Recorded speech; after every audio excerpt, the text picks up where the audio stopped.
ایک اور مقام پہ ارشاد ہوا وَظَلَّلْنَا عَلَيْكُمُ الْغَمَامَ وَأَنزَلْنَا عَلَيْكُمُ الْمَنَّ وَالسَّلْوَىٰ كُلُوا مِن طَيِّبَاتِ مَا رَزَقْنَاكُمْ، سورہ البقرہ اس کی آیت نمبر 57۔ اور یاد کرو کہ فرعون کے غرق ہونے کے بعد جب تم شام کو روانہ ہوئے اور میدان طیہ میں سرگرداں پھرتے تھے تو ہم نے تم پر بادلوں کا سایہ کر دیا۔ اب اس چیز کو بھی قرآن پاک نے بیان کیا، تمہارے لیے من و سلوہ اتارا اور تم ہماری دو ہی پاکیزہ چیزوں میں سے کھاؤ، یہ اللہ رب العزت نے بیان کیا ہے۔ تو آپ نے دیکھا کہ جب اللہ تعالیٰ نے اپنے احسان اور نعمتوں سے نوازا تو ان کو یاد کرنے کا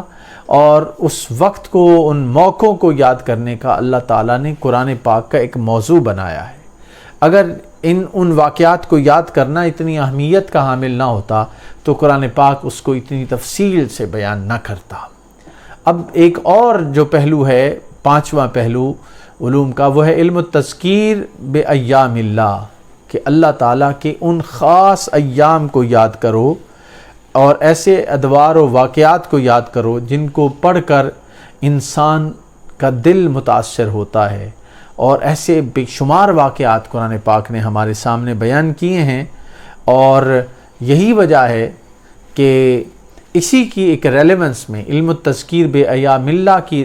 ریلیونس میں ہی ہمیں میدان کربلا میں اور واقعہ کربلا کی تاریخی اہمیت کو سمجھنے کی ضرورت ہے کہ ایسے واقعات کو یاد کرنا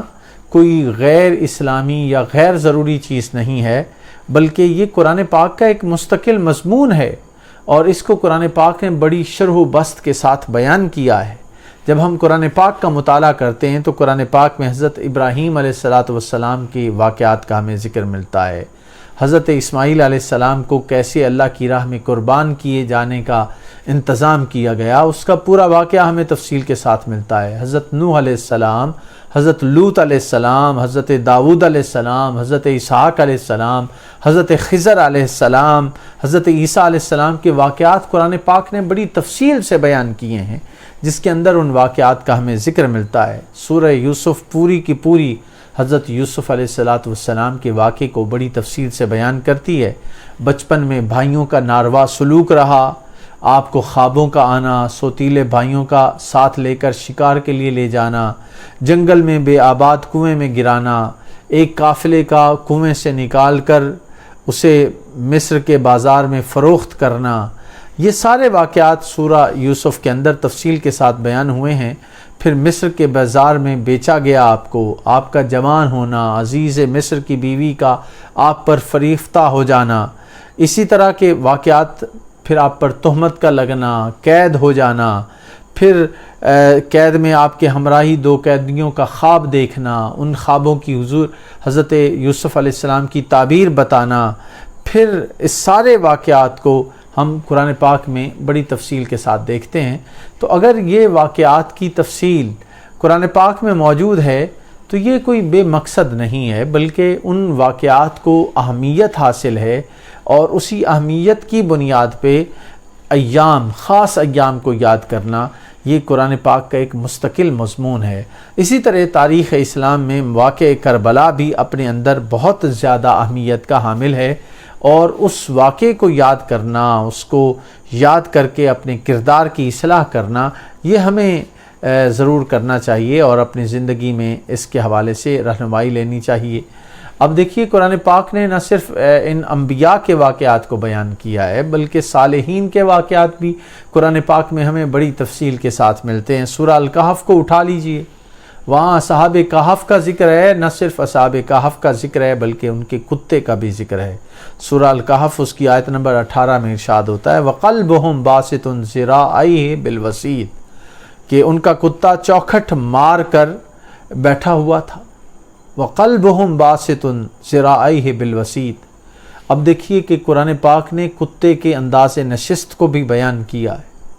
اور قرآن پاک میں اگر آپ یہاں پہ غور کریں تو جتنی بار اللہ رب العزت نے اصحاب کہف کا ذکر کیا ہے، ساتھ ان کے کتے کا بھی ذکر کیا ہے۔ سورہ الکہف کی آیت نمبر 22 کا مطالعہ کیجیے، ارشاد ہوتا ہے سَيَقُولُونَ ثَلَاثَةٌ رَابِعُهُمْ كَلْبُهُمْ وَيَقُولُونَ خَمْسَةٌ سَادِسُهُمْ كَلْبُهُمْ رَجْمًا بِالْغَيْبِ وَيَقُولُونَ سَبْعَةٌ وَثَامِنُهُمْ كَلْبُهُمْ۔ اب دیکھیے کلبہم کلبہم کلبہم، بار بار اس کا ذکر ہو رہا ہے۔ تو معلوم کیا ہوتا ہے کہ اللہ کے نیک بندوں کے ساتھ اگر کسی جانور کو، کتے کو بھی نسبت ہو جائے تو اسے بھی اللہ رب العزت نے مضمون کے طور پہ بیان کیا ہے۔ پھر دیکھیے کہ وہ اللہ کے نیک بندے تھے،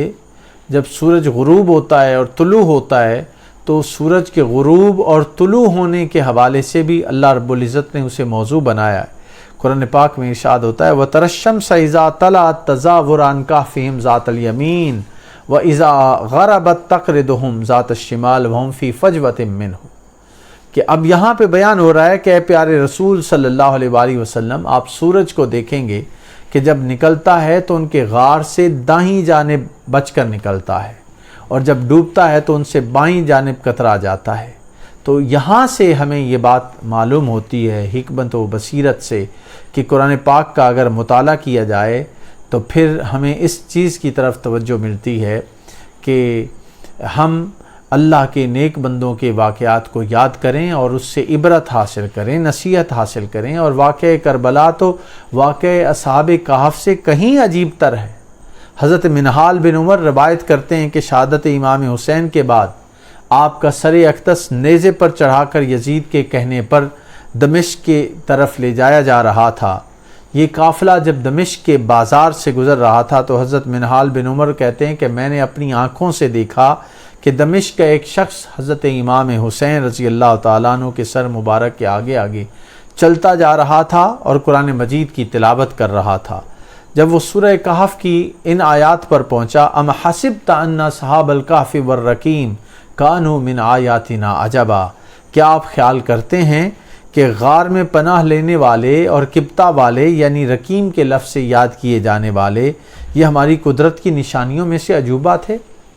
تو منہال بیان کرتے ہیں کہ اسی وقت اللہ تعالیٰ نے امام حسین کے سر کو زبان عطا کی اور وہ سر بولا کہ میرا قتل اور نیزے پر اٹھایا جانا اصحاب کہف کے واقعے سے بھی عجیب تر واقعہ ہے۔ تو اس میں کوئی شک کی بات نہیں کہ نواس رسول کا واقعہ اصحاب کہف سے بڑھ کر ہے، اور اس واقعے کے اندر ہمیں ایمان کی پختگی کا درس ملتا ہے۔ اور قرآن پاک میں جیسے میں نے عرض کیا کہ حضرت ابراہیم علیہ السلام کا، حضرت مریم کے واقعات کا تفصیل سے ذکر ملتا ہے، اور یہ ہمیں پیغام ملتا ہے کہ ہم ضرور تمہیں آزمائیں گے، کبھی خوف سے، کبھی بھوک سے، کبھی مال میں کمی کی وجہ سے، کبھی جان میں نقصان کی وجہ سے۔ سورہ البقرہ کی آیت نمبر 155 اس پر دلالت کرتی ہے۔